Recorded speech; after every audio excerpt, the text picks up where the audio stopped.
வணக்கம். ஐஓஜே சேனல் வழியாக யார் இந்த நான் சன்னிதானம் அப்படின்னு ஒரு கேள்வி வைத்திருக்கிறதான முனைவர் ஜே பாஸ்கரதாஸ் அவர்களுக்கு என்னுடைய பதில்கள்.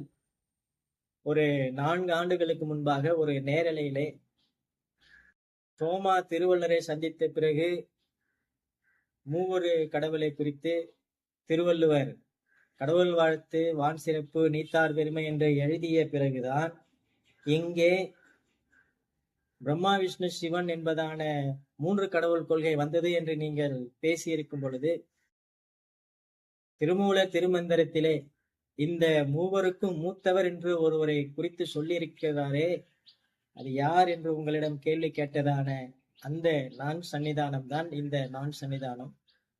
அன்றைக்கு நான் படிக்கவில்லை, பார்க்கவில்லை, படித்துவிட்டு வந்து பதில் சொல்கிறேன் என்று சென்றவர் 4 ஆண்டுகளுக்காக பதில் வரவில்லை. தற்போது இந்த விமர்சனத்தின் வழியாக எனக்கு பதில் சொல்லி இருக்கிறீர்கள்.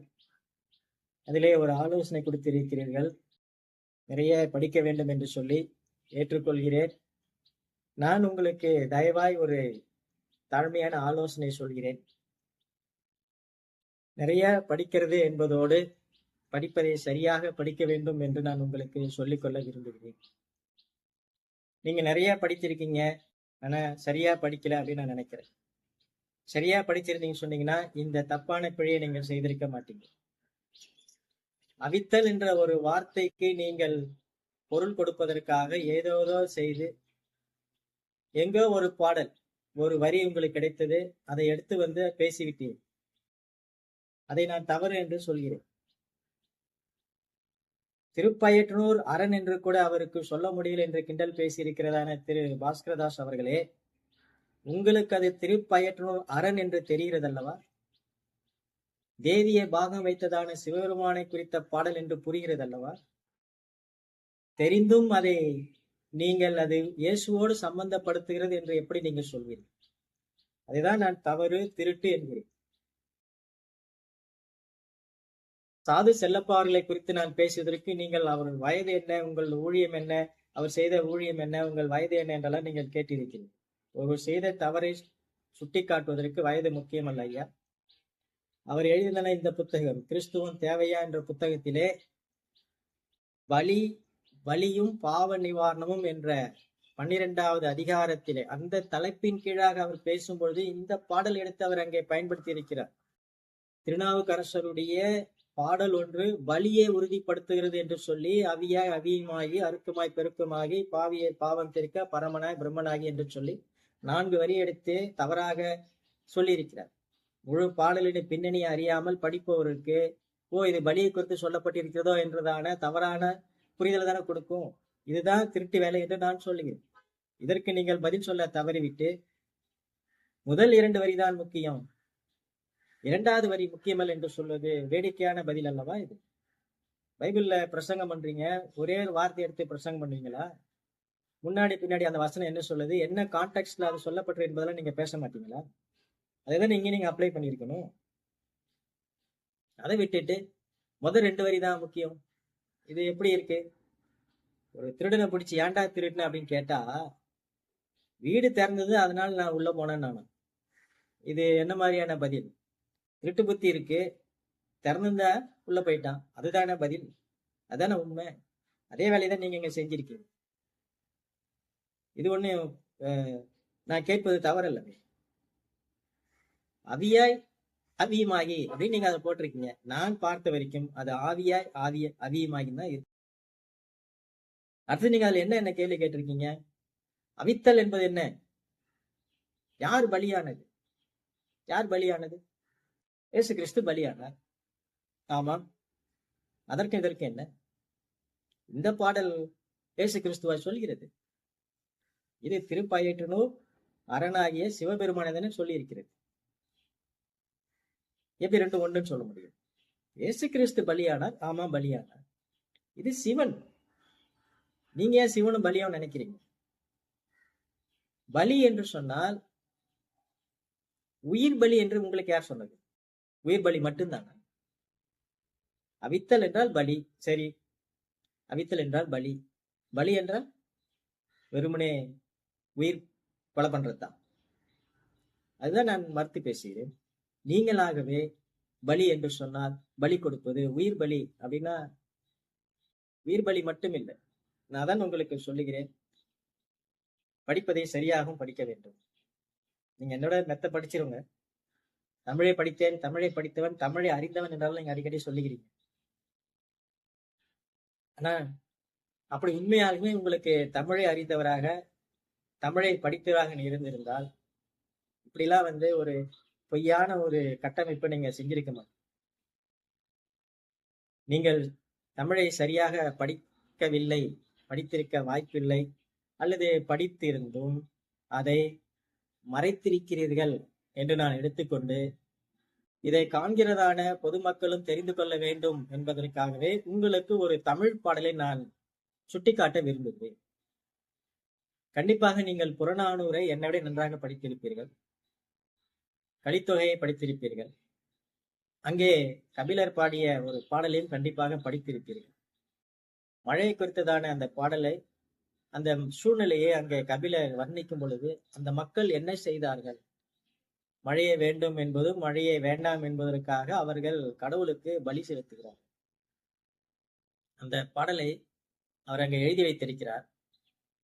மலைவான் கொள்கை என உயர் பலி தூவி, மீண்டுமாக சொல்கிறேன், மலைவான் கொள்கை என உயர் பலி தூயி, உயிர் பலி அல்ல, உயர் பலி தூயி மாறியான்று மழைமேற்கு உயர்க என்க அப்படின்னு சொல்லி அந்த பாடல் தொடர்ச்சியாக எழுதப்பட்டிருக்கிறது. இங்க நான் உங்களுக்கு சுட்டிக்காட்ட விரும்புவது உயர் பலி அப்படின்ற வார்த்தை. இங்க என்ன அப்படின்னு சொன்னீங்கன்னா, அந்த திணை பயிரிட்டு இருக்கிறார்கள், மழை கெடுத்து விடக்கூடாது என்பதனாலே அந்த திணையை வானத்திலே தூவி கடவுளுக்கு அவர்கள் பலி செலுத்துகிறார்கள். அங்க இங்க பலி என்பது உயிர் பலி அல்ல, திணை பலி. திணையை தான் அங்க பலி எடுக்கிறாங்க. அப்ப பலி அப்படின்னா வெறும் உயிர் பலி மட்டும் நீங்க எடுத்து பேசக்கூடாது. பலியில பல வகைகள் இருக்கு. இயேசு கிறிஸ்து பலியானார் என்பதை நீங்கள் சொல்லுவதற்காக இல்லாத கருத்து நீங்க வலிச்சு அதுல திணிக்கிறீங்க. இதுதான் திருட்டு வேலை, உருட்டு வேலை என்று நான் மறுப்பு பேசி வருகிறேன்.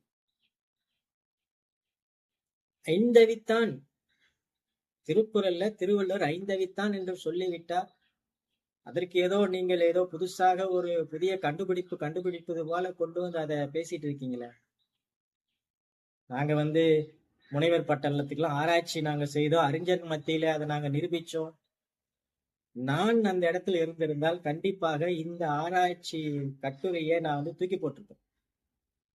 ஏனென்று சொன்னால் அங்கிருந்த அறிஞர்களுக்கு அந்த நேரத்திலே பைபிள் அறிவு குறைவாக இருந்திருக்கலாம், சித்தாந்த அறிவு குறைவாக இருந்திருக்கலாம்.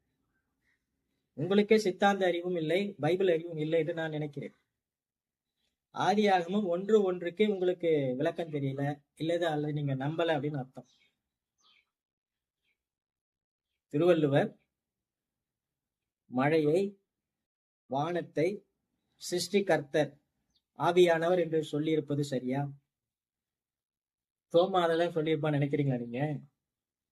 தோமா ஒரு யூதன். இஸ்ரவேலை கேள், உன் தேவனாய கர்த்தர் நானே கர்த்தர், ஒருவர் தான் கர்த்தர், என்னை யாருக்கு ஒப்பாக்குவீர்? அதனால தோமாக்கு தெரியும், கடவுளை யாருக்கும் ஒப்பீடு செய்ய முடியாது. சிருஷ்டி கர்த்தரை சிருஷ்டியோடு ஒப்பிட முடியாது. ஆதியிலே தேவன் வானத்தையும் பூமியும் உண்டாக்கினார். வானம் உண்டாக்கப்பட்டது.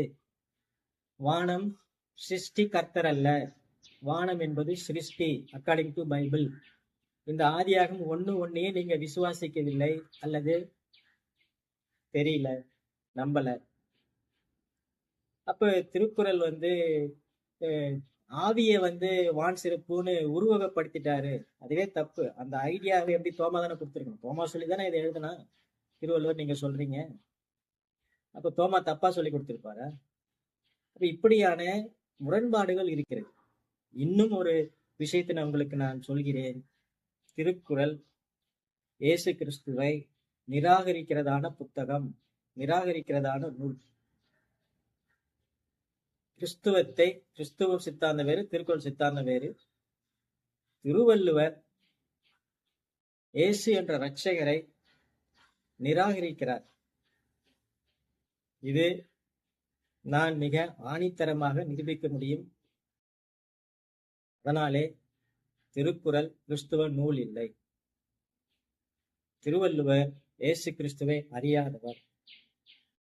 திருவள்ளுவர் திருமந்திரத்தையும் தொல்காப்பியத்தையும் அறிந்திருந்தாரே ஒழிய இயேசு கிறிஸ்துவை அல்ல என்று நான் பதிவு செய்கிறேன். மதிப்பிற்குரிய ஐயா பாஸ்கரதாஸ் அவர்கள், நீங்கள் கிறிஸ்துவ சித்தாந்தத்தையும் சரியாக புரிந்து கொள்ளவில்லை, சைவ சித்தாந்தையும் சரியாக புரிந்து கொள்ளவில்லை என்பதை நான் உங்களுக்கு தாழ்மையாக சொல்லிக் கொள்கிறேன். ஐந்தவித்தான் என்பது இயேசு கிறிஸ்து குறித்து சொல்லப்பட்ட திருக்குறள் அல்ல என்பதை நான் தனி வீடியோவாக நான் செய்வேன். ஆனால் ஐந்தவித்தான் என்பதற்கு மறுப்பு சொல்ல தெரிந்த நான் தெளிவாக சொல்லவும் முடியும் என்பதை நான் உங்களுக்கு சொல்லிக் கொள்கிறேன். இந்த காணொளியில் நீங்கள் எனக்கு வைத்த கேள்வி பலி அவித்தல் என்பதற்கு நான் என்ன விளக்கம் கொடுக்கிறேன் என்று கேட்டிருந்தீர்கள். பலி அவித்தல் என்பதற்கு நீங்கள் பயன்படுத்தின இந்த பாடல் தவறு என்பது முதல். இரண்டாவது, நான் சுட்டிக்காட்டிய பாடலின்படியாக அவித்தல் என்பது, பலி என்பது வெறும் உயிர் பலி அல்ல என்பதை உங்களுக்கு சொல்லிக் கொள்கிறேன். கூடுதலான ஒரு தகவல், நீங்கள் இந்த ஐந்தவித்தான் திரைப்படத்திலே சொல்லப்பட்டிருந்ததான காவடி என்பதற்கும் நான் மறுப்பு பேசியிருக்கிறேன். காவடிக்கும் இயேசு கிறிஸ்து சுமந்த தடிக்கும் சம்பந்தம் இல்லை. அதையே நீங்கள் திருடி தவறாக பதிவு செய்திருக்கிறீர்கள் என்பதை நான் பேசியிருக்கிறேன். தயவாய் அந்த காணொலியை நீங்க பார்த்துட்டு அதுக்கும் ஒரு மறுப்பு வீடியோ கொடுத்தீங்கன்னா நான் அதற்கும் பதில் சொல்வதற்கு தயாராக இருக்கிறேன் என்று சொல்லி விடைபெறுகிறேன். நன்றி.